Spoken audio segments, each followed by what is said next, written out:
Bună ziua! Astăzi vom vorbi despre epilarea definitivă cu lumină intens pulsată.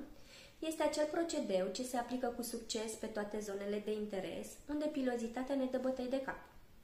Principiul de acțiune este acela că melanina din firul de păr absoarbe lumina emisă de aparat și o transformă în căldură, distrugând astfel firul de păr de la rădăcina acestuia.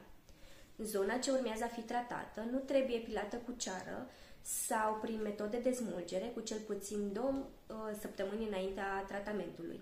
Epilarea cu ceară smulge rădăcina firului de păr, iar în cazul acesta aparatul nu mai are pe ce acționa. Astfel, orice metodă de smulgere este strict interzisă pe toată perioada tratamentului, iar între ședințe se va putea folosi doar metode de tuns și ras.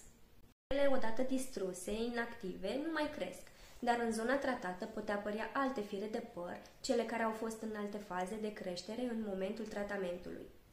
Factorii care influențează durata procedurii pot fi grosimea firului de păr, zona tratată și ritmul de creștere a firului de păr.